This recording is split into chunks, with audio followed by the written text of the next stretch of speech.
Hello, BookTube. It's Tuesday, and I'm back with a tag for once on a Tuesday for Tag Tuesday. I was tagged in the Nosy Librarian book tag by Bill Rutenberg.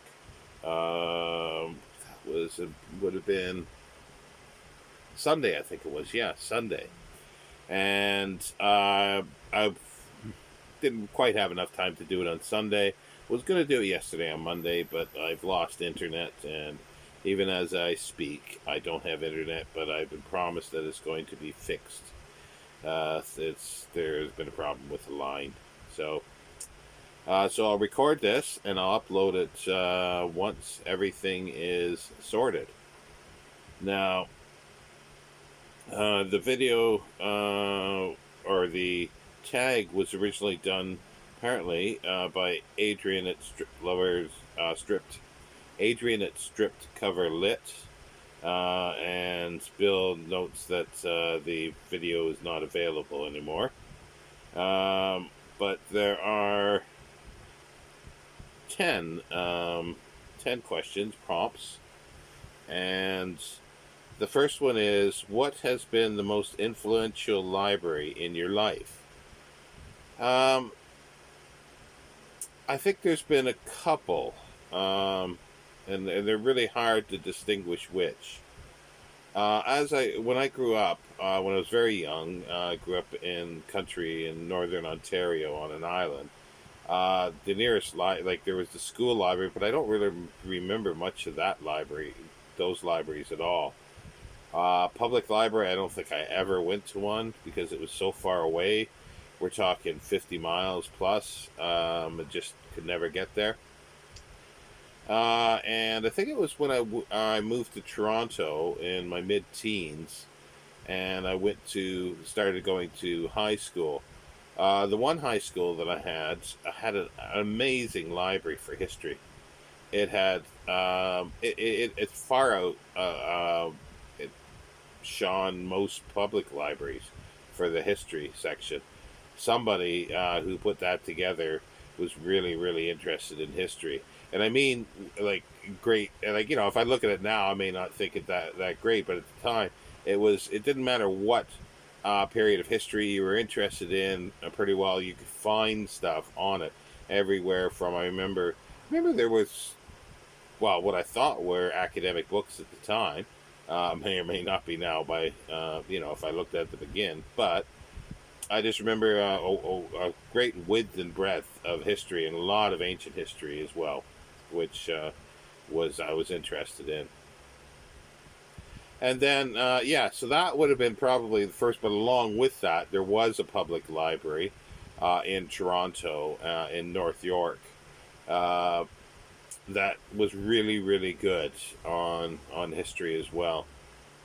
And I used to use those two libraries when I did use a library. And then I think, well, the biggest library is the one I've had in my brain, the most influential, because it's sort of the perfect library in my mind.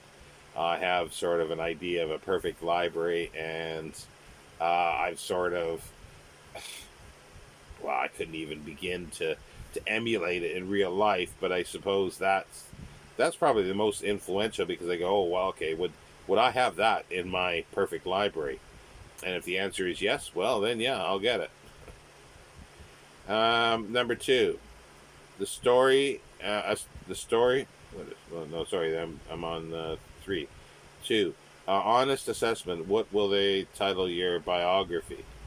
This question came up in another one. I just sort of figured they'll redo Rabelais and Gargantua and Pantagruel, or just call me Gargantua. um, Number three, the story from your life you hope your librarian never finds out. Well, there's a few. Yeah, there's a few stories, but no, I'm not mentioning them here.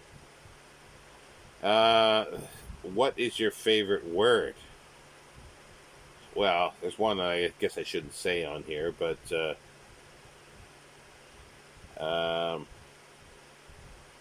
there's two words that I actually like, and I like them. Change kerfuffle. I always like that word, kerfuffle, and discombobulation. Kerfuffle and discombobulation. Uh,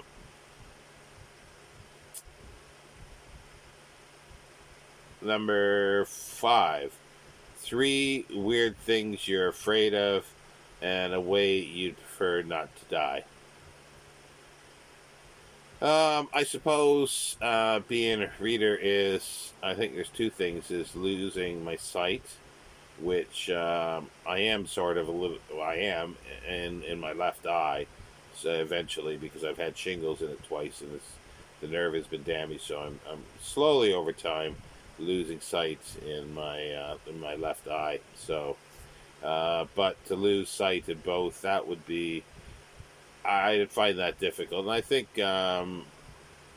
hearing as well are sort of things. Third, not having books, not to ever have books again.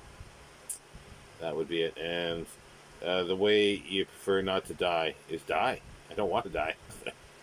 But no, a specific way. Anyway, really, it's not the best way to do it.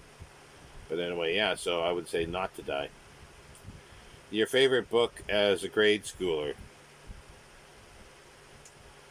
That's a tough one, because I never read a huge amount when I was, before I was sort of mid early teens. I read a little bit. There were a few books. I remember reading Farley Mowat, which was popular, a Canadian writer.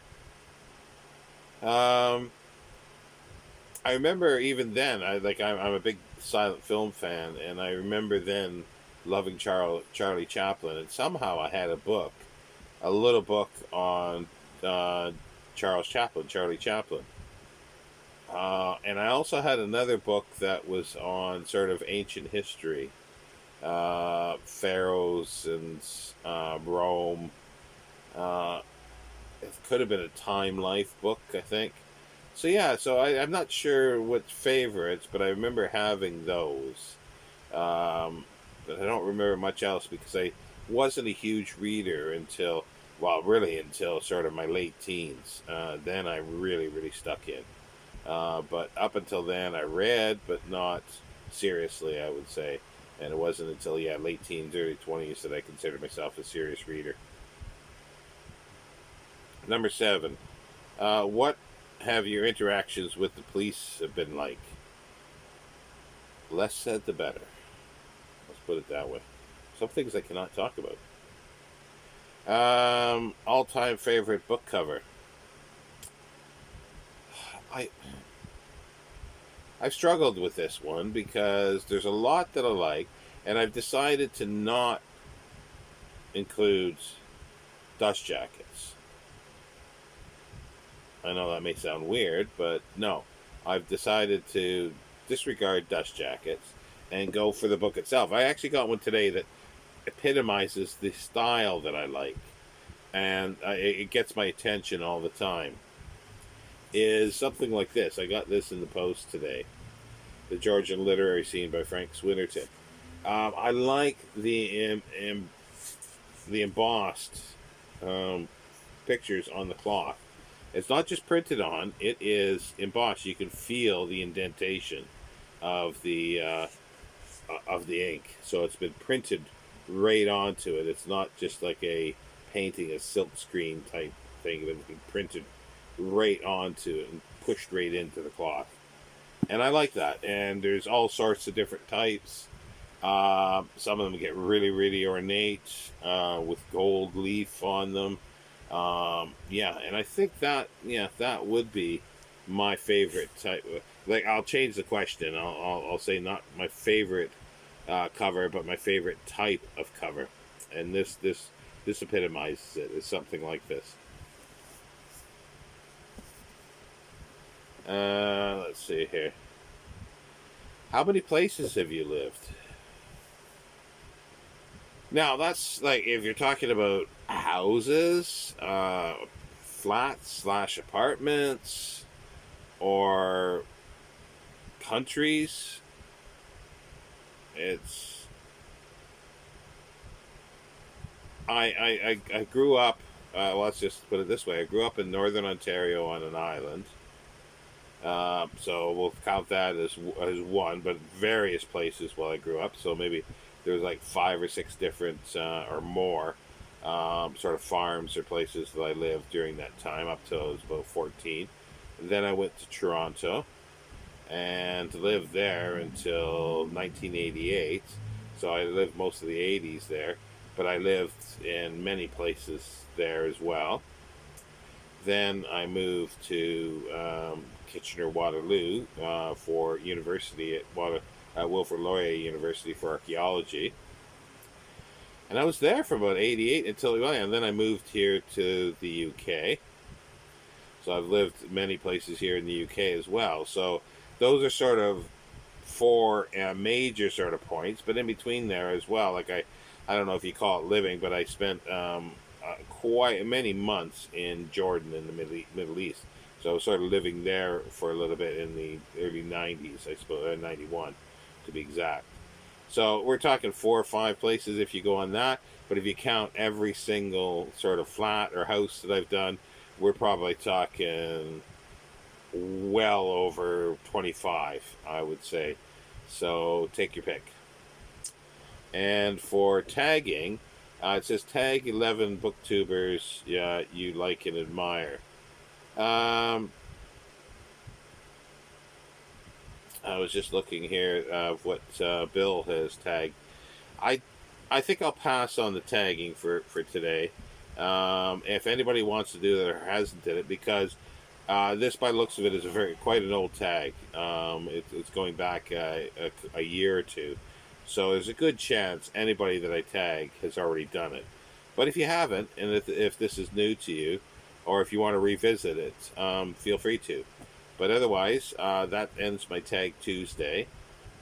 And I think today, yes, do check out videos on reading of A. Edward Newton's The Amenities of Book Collecting that I'm doing every other day, and that Amy at the Dusty Bookshelf is doing every other day as well, but for this book selling game by A. Edward Newton. And we're alternating every day per chapter until we finish the book. But anyway, I will see you later, Book 2. Thank you. Bye.